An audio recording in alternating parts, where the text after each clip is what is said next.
Okay, so I'm going to Barnes & Noble. I've actually already gotten here, but I wanted to sit and just sort of like tell you what's gonna happen because I'm gonna go film. I have my birthday coming up on Friday. Apparently I have money that is burning a hole in my pocket, so we're going to Barnes & Noble. I actually have $200 that I'm going to be spending today.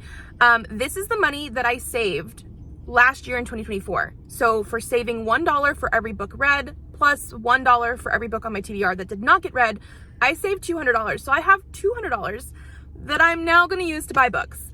My husband and I did consider the go and browse the store and then have a time limit to buy books, and anything I could carry, he would buy me for my birthday. However, there's a couple different reasons we're not doing that. One, I did think I was going to be a little bit too picky, and maybe have a hard time or regret something afterwards. So with the $200, I can go in, take my time, really get things that I want, and I'm going to try and read soon because I don't want to just buy a bunch of books and then have it sit on my TBR. I do want to buy books that I'm excited to read or really, really want to read soon. Whereas if I was going to be just buying anything, that's fun. I love watching those videos. I think it's great. I just think that I would have a hard time because I am one of those people that's oh, I want this, this, this, and this. But then by the time I find something else, I might want to put something back because I know I'm not going to read it right away. I am picky. The second reason is that my camera has now stopped working. I mentioned in one of my December vlogs recently that the flip screen on the camera, if it was set the normal way on the back of the camera, it wouldn't turn on. The camera would turn on, but the screen isn't. I can't see anything. Even if I flipped it up, couldn't see anything. But we got around that by flipping the screen up and keeping it up, and it was fine. It would turn on. I could use it. If I flipped it down, would not work. So I could still film things. Certain things were harder than others, but I could still use it. As of yesterday, after filming a huge video and then going to edit it, the screen will not turn on no matter what now. My camera is not working. It's almost 7 years old. I really like my camera. I don't want to have to get a replacement. I don't know how much it would be to fix the cord. Leon is of the mindset that we shouldn't just fix the cord, especially because we don't know where to take it. Canon, literally Canon, it's a Canon camera. When I was looking online to see what I could do about it, it said it's out of warranty. Your best option is to get a new one. And I'm really? Out of everything? So they're not going to fix anything for me. I would have to find somebody else or get a new camera. Leon is saying that he wants to go this weekend and go look at new cameras for me. I don't want anything too expensive. I really like my camera. I'm going to be a little bit picky about that as well, but I can film things on my phone, which is what I'm doing right now. However, I do then have times where I want to film stuff that I need a camera on a tripod static. If I want to film my bookshelf tour later this month, which I wanted to. So I sort of do need a camera. So yeah, that's what we're doing today. Long story short, we are going to Barnes & Noble and I'm spending $200.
Oh, you think this is for me? Mm-hmm. I have this one at home already. Mm-hmm. Is it pretty? Mm-hmm. Yeah. I want mommy. You want mommy to get it?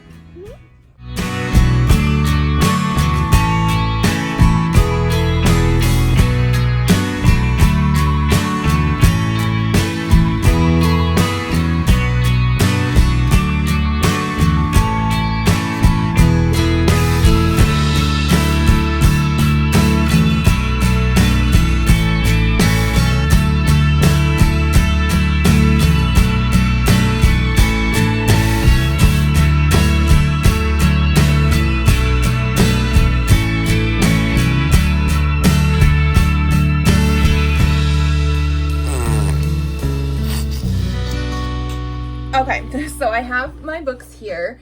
I actually ended up spending not quite $200. I was adding up everything and then assuming that like tax would be around the same as my Barnes & Noble membership, like the 10% off, that kind of stuff, which I was right. But then I also bought Lego stuff for the kids, and the difference for the Legos and the books, like I still came in under 200. I think I was like close to like 190 something. So like I was very, very close to it. And I have 11 books here. So we're just gonna show you guys what I got. The first one I have here is volume 1 of the Murderbot Diaries. So this includes All Systems Red and Artificial Condition. This is an actual sticker. I thought it might have been something that was like printed onto the book, just because I did see this stuff announced on Instagram, I want to say recently. And so when I saw it, I actually really, really like the colors that they're using on these covers.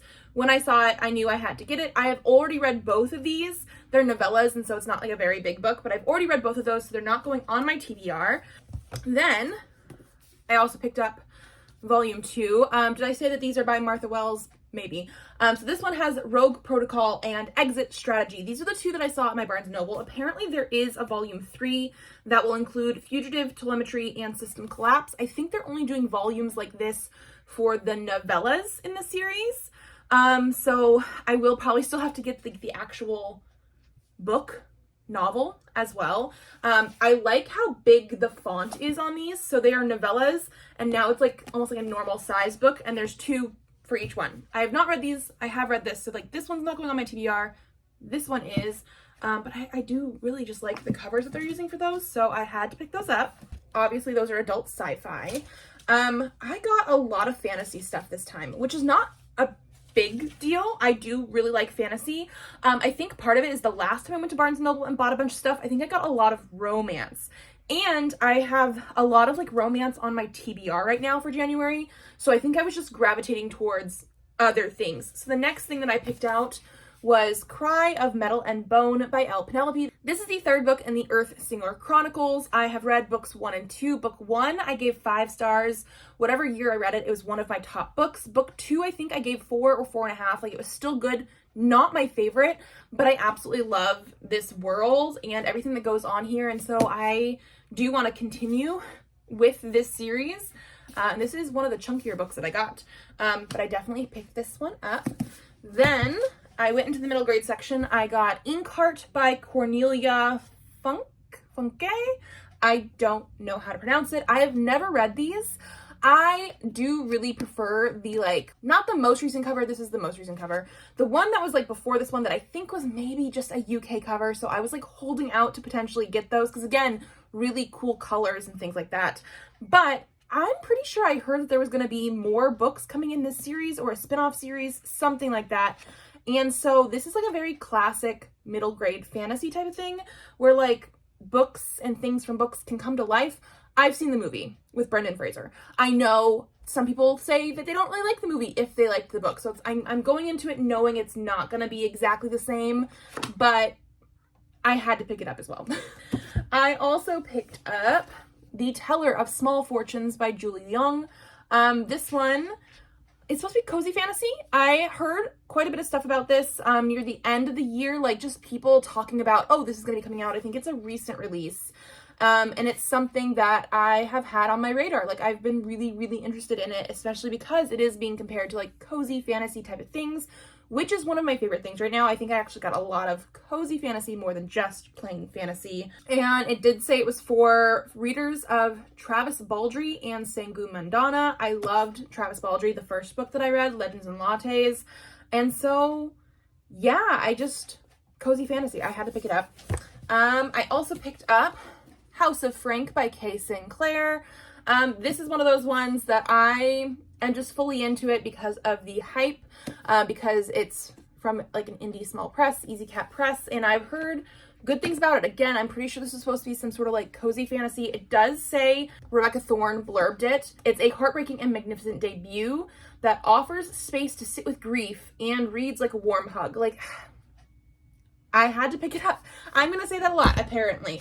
Speaking of things Bookshops Bonedust by Travis Baldree. This is the prequel to Legends and Lattes. Legends and Lattes was one of my top books of 2024. I have been meaning to read this one. I am a little bit nervous because it's a prequel, and the whole premise of Legends and Lattes was cozy fantasy with our main character of Viv stopping and retiring from like the previous stuff she was doing, which would be more fantasy, you know, adventure, that kind of stuff, and opening a coffee shop. But because this is a prequel, I do feel like this might be more adventure, high stakes, potentially. Like, that Legends and Lattes was the cozy, because it was after she retired.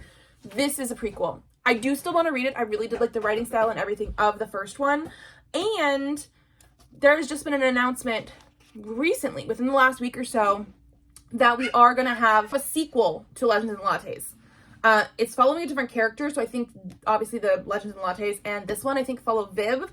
The other one is supposed to follow a side character. I don't know if it's a side character from this book or the other book. I just really don't remember. Oh, actually, I'm seeing the name Fern in here. I'm pretty sure Fern is the character from book 3, so I guess it's a character that you meet in here because I didn't remember the name before. So because of the fact that I'm going to want to read book 2, I am picking up the prequel.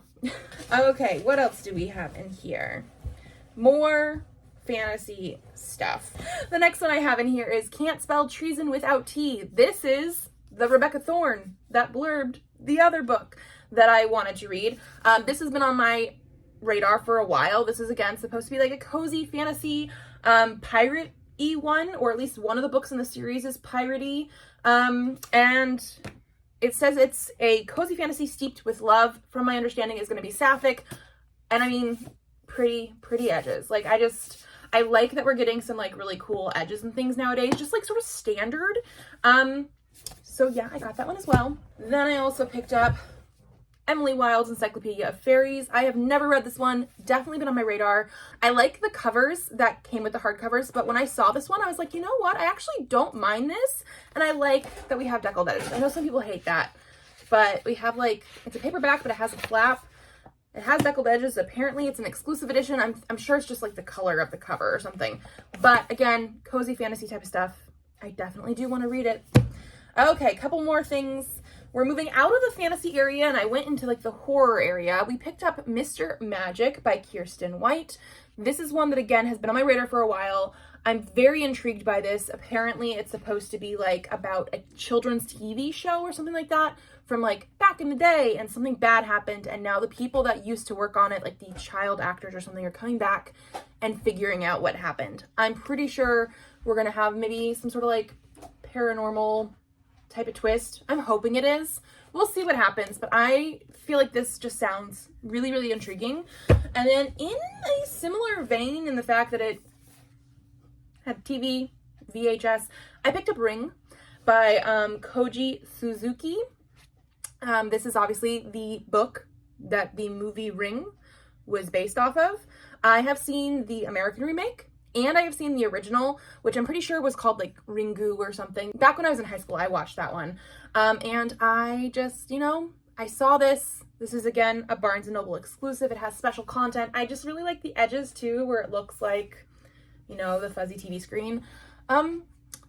So yeah, I also picked this one up. This is the last one I have in here. But so 11 books for under my $200. I am going to be saving $1 for every single book read throughout 2025 as well. And yeah, like I said, I went a little bit fantasy heavy, mostly cozy fantasy, I want to say. I don't think I have too much like high fantasy, high stakes fantasy. I don't think any of them are high fantasy probably. But yeah, this was really fun. It definitely took me a while in the store. And like I said at the beginning, I did sort of prefer doing this because I am sure if I went with my husband and he was like, hey, you get 1 or 2 minutes to grab a bunch of books, I would not have come out with half of the ones that I saw here, because a couple of them were like on shelves near the bottom. Like I would not have seen them if I was trying to rush. So I definitely took my time. There was a couple books that I was thinking about getting that I like put back because I'm picky.